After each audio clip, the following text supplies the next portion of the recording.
Copyright registration is the process of filing a claim with the Copyright Office at copyright.gov, and they will then index your song, they'll put it in a database on file.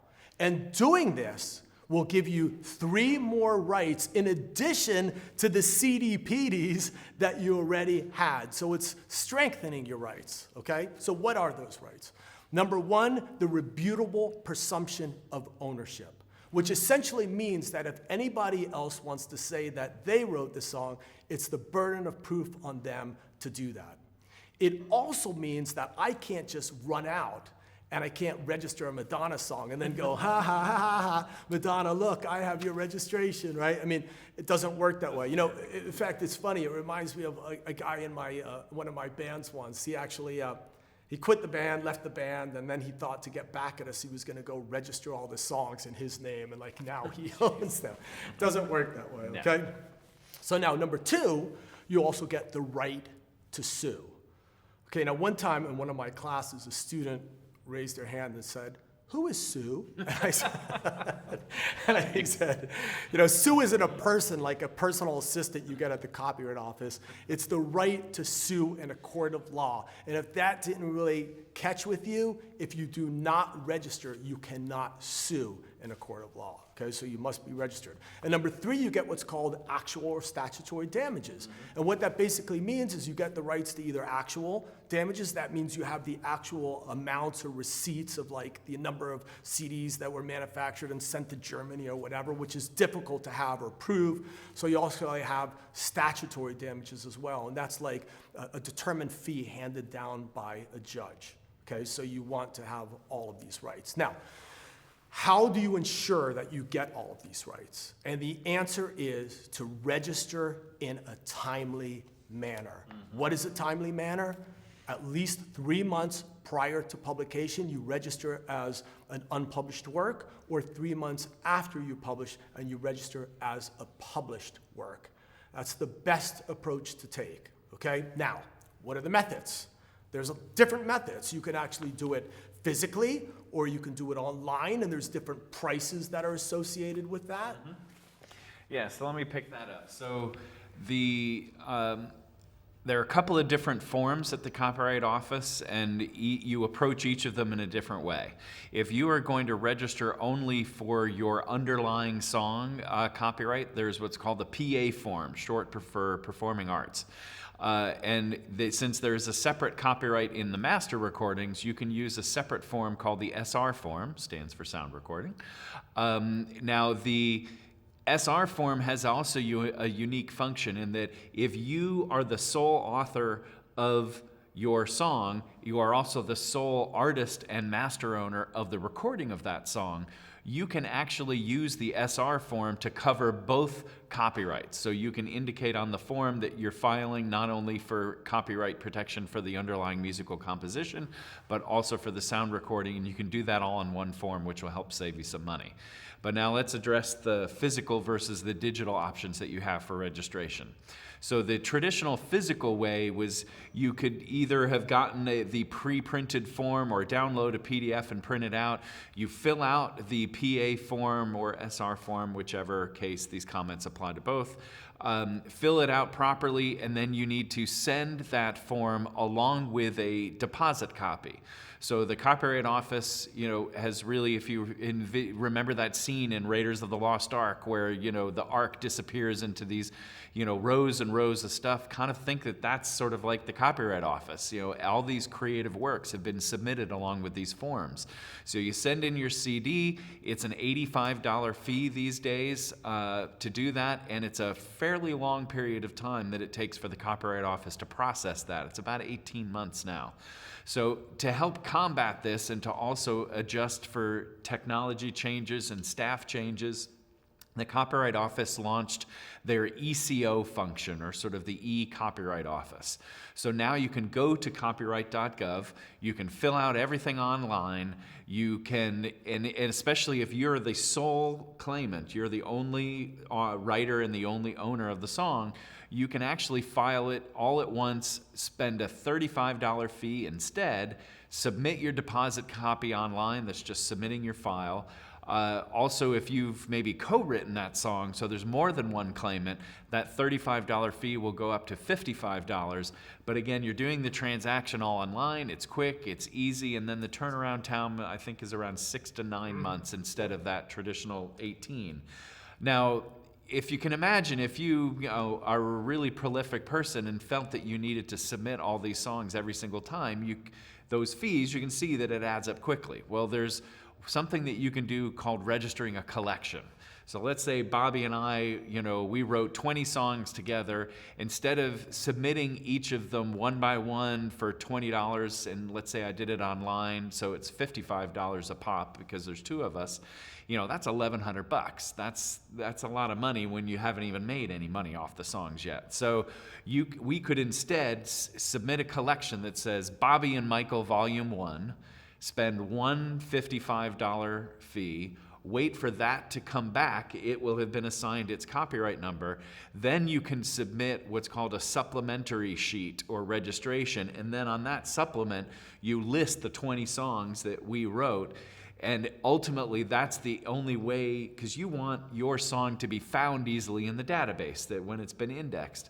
Now, the supplement as well will give the names of the songs. It's a cheaper way to do it, but in the end, it's still better to do it individually for ease, sort of finding everything. And as to when things are valid, once you have submitted your registration, once it ultimately gets processed, your copyright registration is going to be effective as of the date that you submitted it. So that's all the more reason electronically, I think, to do it that way. It's cheaper. You'll get an email confirmation back. And as long as the Copyright Office accepts your registration, your number gets assigned, and it'll be effective, registered as of the date that you submitted it. Right. Yeah. Now, all this stuff is really, really good. And you guys might now be feeling, cool, I'm covered. Right? Well, that's not really quite how it works. Just because you've gone through this process doesn't mean that someone is not going to rip you off. What it essentially means is now it's easier to essentially sue somebody when they rip you off. Okay? So important to note. So you might be going, wow, is there anything else I can do? For example, a lot of us are used to seeing the copyright notice, right? You're used to seeing like copyright, 1989 by Bobby Borg, copyright, 2018 by Bobby Borg. You're used to seeing that on visually perceptible works, such as liner notes, let's just say, for example, under songs, right? So do you need to do that? Well, under the Berne Convention Implementation Act of 1989, no longer do you have to do that. Should you do that? Yes. And the reason why is because it makes a statement that you are serious about protecting your works. And also, Michael. Yeah, it's in liner label notes or liner notes and label copy. Listing it gives a way for someone to track down who you are. So if anyone wanted to use your song, they'll look at the copyright notice first and then say go to the ASCAP BMI databases and search and try to find you to say, hey, I want to use your recording. Right, exactly. Now, kind of a thing that's confusing here is like, how do you actually write it? So this is, there's 2 ways to essentially do that. You can write the word copyright, and then the C with the circle, and then the date and by, and add your name. Or you can just have the copyright symbol, and then you can have, the date, and then you can have by and your name. Okay? Now, on liner notes, you might have also have seen a circle P followed by something like, maybe you've seen like Atlantic Recording Corporation or something like that. And what the circle P represents is the rights and the sound recording, which we're going to talk about a little bit more later. So we're not going to get into too much detail right now about that. Okay?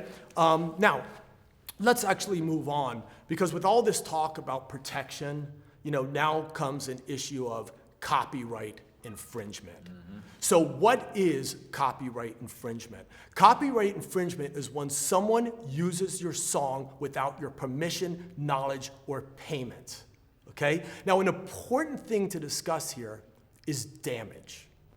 What is the damage? Okay? So for example, let's just say we were in a band, and the band broke up, right? And, and you figure like, screw Bobby, let's just like not put his name on the song, because we don't like him anymore. And you go ahead and you record, the records, and you kind of sell 4 of them at like, the Viper Room on Sunset Boulevard in Hollywood, And I find out about that. What is the damage? As a musician, a lot, right? You hurt my ego, damn it, right?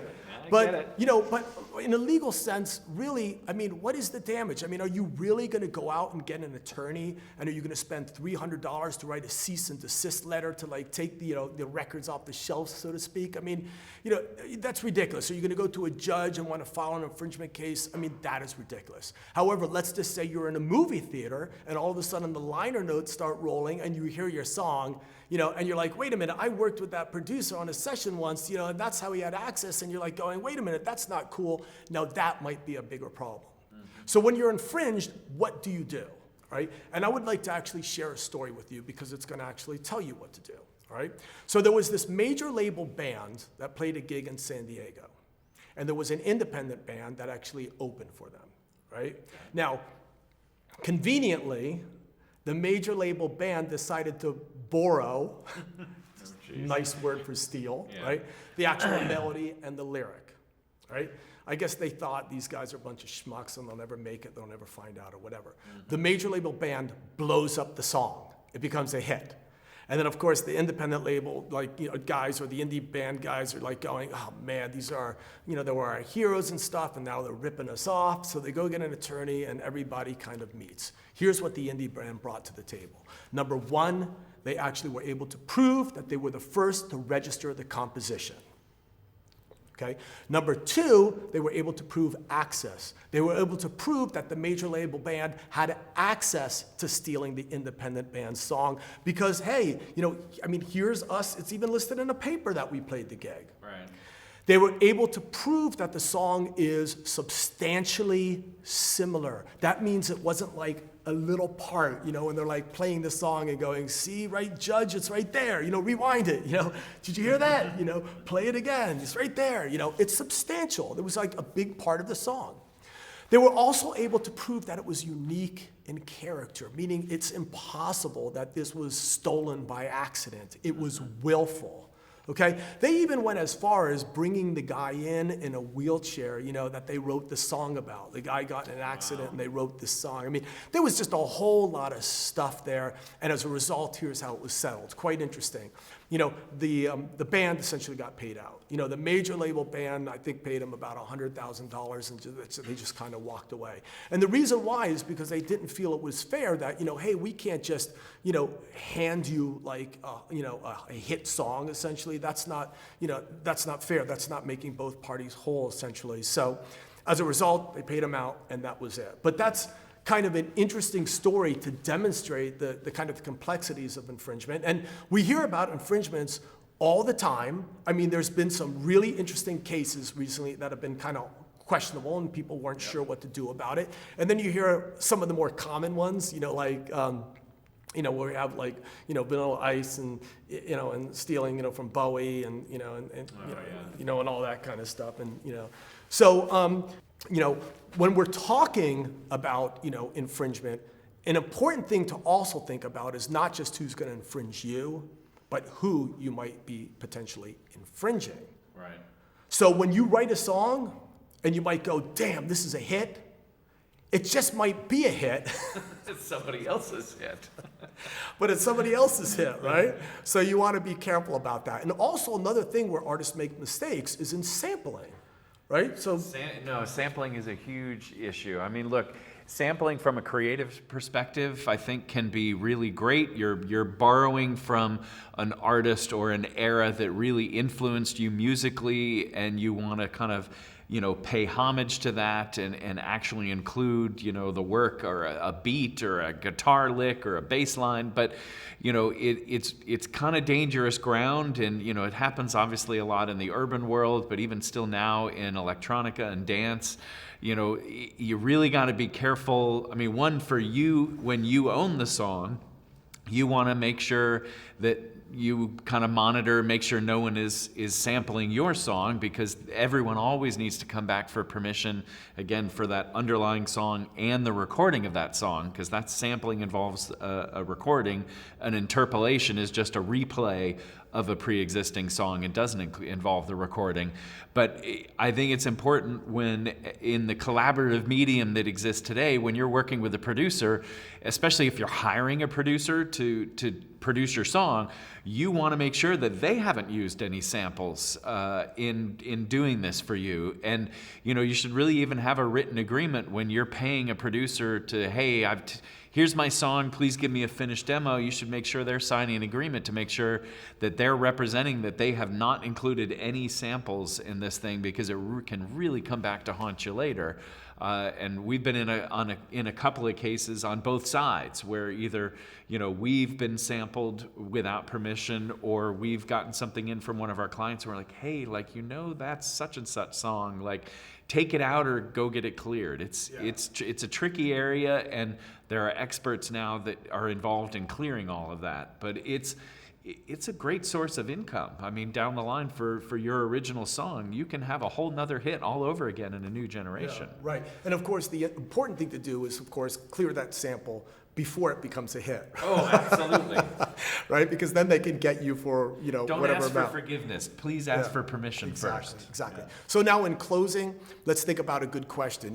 One of the things that comes up a lot when we're talking about samples is, you have a lot of, young generation out there, they don't necessarily write their own tracks, their own music, their own beats. So what they do is they go to these beat licensing companies, these beat makers, and actually, license beats that's why, and there's two different ways that you can license. You can either license non-exclusive, meaning that, they can license it to me, they can license it to you, they can license it to you, and now all of us have the same beat in the same song, and normally these are licensed, sort of royalty free, so we don't have really any obligation to paying any royalties to anyone else. But the problem is now you have other people all kind of with the same beat in the song, right? Mm-hmm.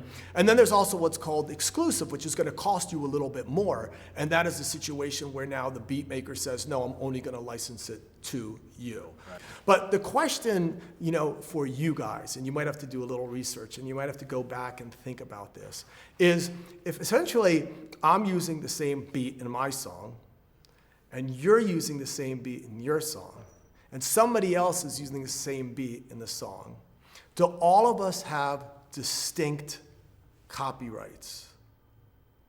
Or are they sort of derivatives of each other? This is actually kind of a difficult question, but think about it, research it, because it's an important thing, right? Given that you guys do a lot of this type of stuff, right? So anyway, yeah, we hope that you guys are digging this stuff. I mean, we're trying to break down the basics for you so that it sticks, and we are going to be back with a lot more, so hang in there. Stay tuned.